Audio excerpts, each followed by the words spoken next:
Hey guys, welcome back. This time we are going into part 3 of the Skurge making of series. If you haven't seen the other parts, there's going to be links down below to part 1 where we did the sewing and part 2 where we did the armor. Now this time we are going to be working on Des and Troy.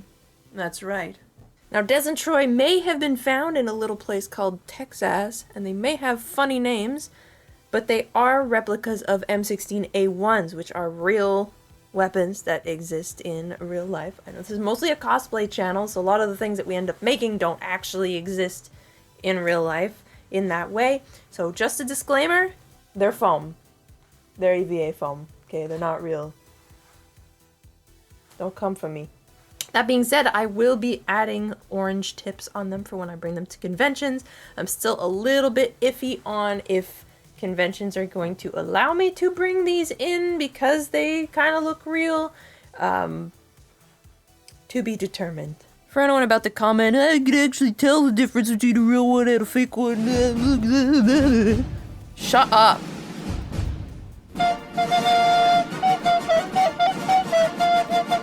But that's not a problem though, because I can also bring the shake weight, I can bring the axe, I can bring Heimdall's sword. And that's the nice thing about making all the props associated with the character, right? So anyways, that being said, foam. I'm mostly going to be using Lumen's Workshop foam on this project. And we're going to be looking at different patterning techniques, like patterning from scratch, which you guys see me do relatively often. And I'm also going to be playing around a little bit with Pepakura for a few parts of the guns. I won't go super in depth on how to use Pepakura to make patterns for foam, since I'm sure there are tons of tutorials out there, but if you ever want me to, just leave me a comment down below. For this project, I'll only be using it for the carrying handle and the weird shaped part of the barrel, which I'm sure has a name. The pattern pieces are scaled and printed out before they're traced onto 4mm foam and cut out with a sharp blade. For the holes, I'm using my circle cutters, but you could also sand them down with a Dremel. There's 3 angled but rounded edges that go along the length of this piece, so I'm laying the pattern on top for each edge and folding it under to trace their placement. The sharp blade is super important here too, since a dull blade won't cut a nice even bevel.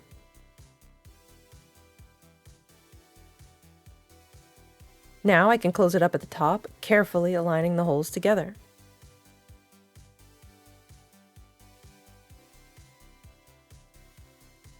The carrying handle is cut out of 4 parts. The main bulk of the body is connected to a strip of 4mm foam and then sanded smooth at the seams. This piece will be sandwiched by 2 other pieces cut like the pattern. At this point, the holes are also cleaned up and the edges rounded down. And here's the sandwich as mentioned earlier. And now that there's more seams that need sanding, even if you glue your pieces super flush, it's good to go over them with a quick pass from just the sanding drum, since the seams will show up later on in the paint job. I always pass with a stone bit afterwards too, to further smooth out the little fuzzy bits left over. A few little details are cut out and opened up with heat. So the barrel can sit at a proper angle, I cut a hole in this sort of plug piece and put it at either end. The holes are not centered at the back. The white stuff you see on the pieces are from Quick Seal. I usually do this step at the end, but it was easier for me to do the individual pieces this time. These hole cutters are super handy. Also worth noting that I am making 2 of these at a time, so that's why it looks like I'm cutting too many pieces. This smaller piece is made similarly to the carrying handle. At this point, I'm getting all the pieces involved in the barrel ready before gluing them. This piece is a large stack of 2mm foam, since in the reference there are narrow ridges. I plan on achieving this with the use of seams. I'm using my scroll saw to cut out the circle, since I want to be sure that it'll be a 90-degree angle. And now those ring pieces from earlier can be added and superglued to the sights thing. Anyways, I marked off where I'll be adding the glue. The large ring also got a hole for the barrel, and a smaller ring with holes matching the reference. Not sure where that reference ended up. Now, contact cement can be added to those pieces and they can be glued in. I didn't record the tip of the barrel, but I did record this ridged piece. I'm using a flat stone bit to sand in the ridges, carefully and with an even amount of pressure. I also had about 4 of these since I knew I would mess them up. The barrel extends further as support for the rest of the prop, so I have to make room for that by cutting into the pattern. This pattern was made by tracing the lines and the edges and scaling it. I messed around with my foam squares and decided on my layers, and now I can trace the layers. The center layer has a space for the barrel support cut out. Sorry for my head in the frame, I just really need to make sure that the edges are as flush as possible. The less cleanup, the better.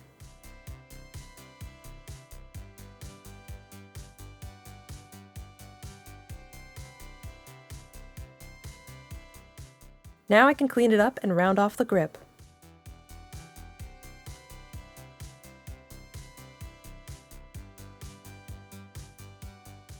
For the texture in the grip, I'm cutting out the shape from the pattern to trace the area it needs to be confined to.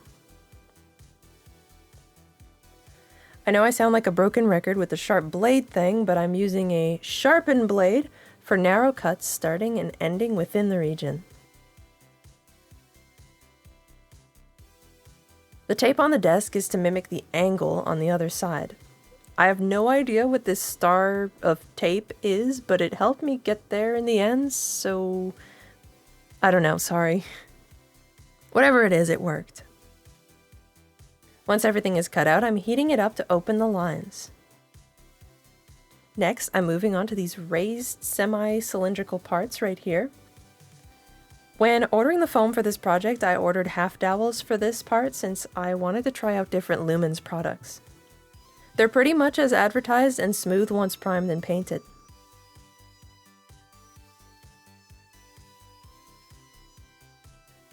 Before those can be glued on though, I still need to do some work on that area. I'm marking off this trench area and the details surrounding said trench area, like this little flappy piece and this raised area at the front.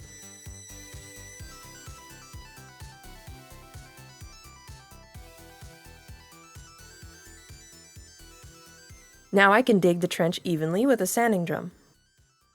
Again, I'm sure all these parts have names, and I'm very clueless about guns, so I'm working off reference images and some YouTube videos and explanations provided by friends.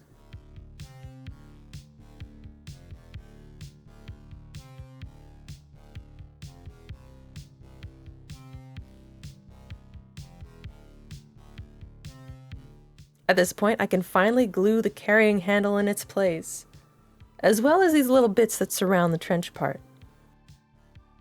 The raised flat part goes further down too to house the clip later on. I think the flat part here is supposed to sit at a raised angle, but for the purpose of the prop, I'm gluing it down flat. I'm also adding a little hinge piece. This piece I patterned over the physical prop and then cut it out of 2mm foam. The edges are cleaned up and some are rounded off. A border strip gets glued to the edges of this clip area. After this, it's a matter of adding all the small little details. This one I called the hamburger detail, and this one the spoon detail. Some carved lines later, and now I'm working on the trigger area and the clip. For the clip, the raised strips will be 2mm foam with rounded off edges. For the clip, the raised strips will be 2mm foam with rounded off edges that when glued next to each other should have even spaces. Props like this can seem really simple at the start and more often than not become more intimidating as you realize you hadn't planned for certain shapes or paid them any mind. There's always a solution though, and sometimes it's best to just isolate areas individually and work through them. More cleaning up, more rounding off, and now some heat sealing. Oh, and a few more circle cuts as well as some with the wood burner.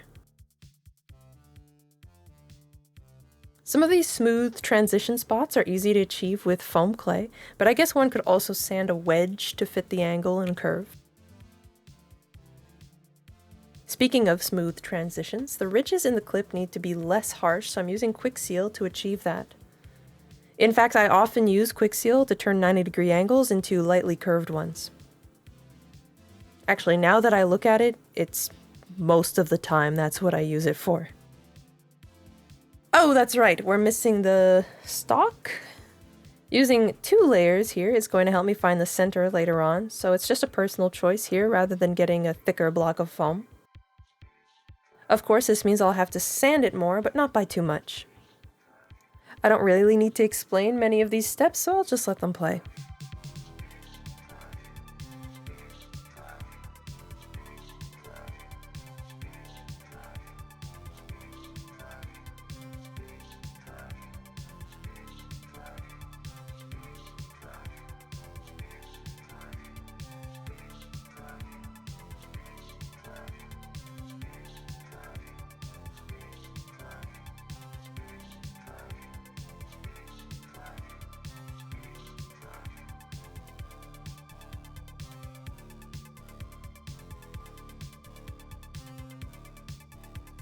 I wanted a meat tenderizer to do this texture, but I don't have one, so I improvise with this tracing wheel.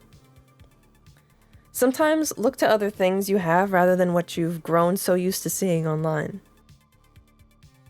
Once everything is sealed and primed, it's time to connect everything for good before base coating.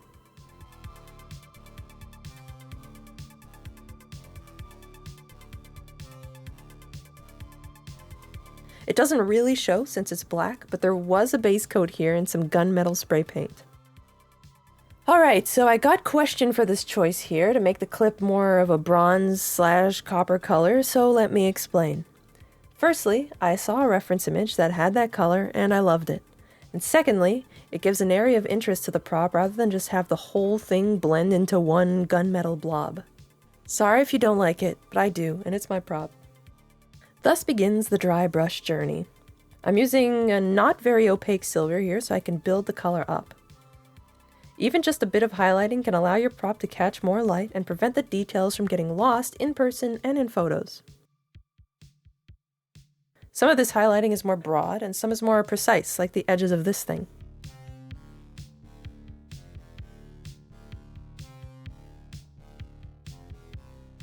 Here you can see the difference. Keep in mind, this is on a webcam too, so it's a little bit more noticeable in person. Not done yet though.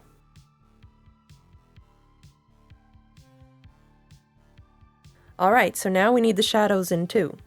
The base is already black, but shading will still make a difference, especially if the paint being used doesn't sparkle, for lack of a better word. I'm using acrylics, by the way, so for the black I'm watering it down a bit.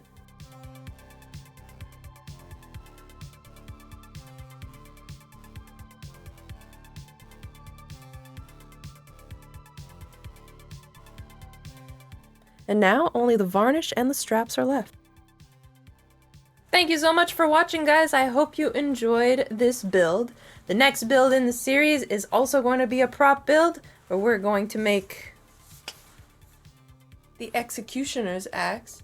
Now listen, in the future I might not have all these things on standby like I do now, but I do have a little bit of a backlog to get through. It's more than a little bit, it's a giant backlog. Sorry. Anyways, if you guys like my videos, maybe you'd like to see my live streams. I stream on twitch.tv/suspicioustumble pretty much almost every day of the week. There's also a link down below to the Discord if you guys are into the whole Discord thing, if you want to share some of your past projects, any kind of art really, it doesn't just have to be costume making. Oh, and speaking of Twitch, thank you so much to my Twitch subscribers. Your support is greatly appreciated, as always, and hopefully I'll see you guys very soon. And with that said, my friends, I'll see you next time.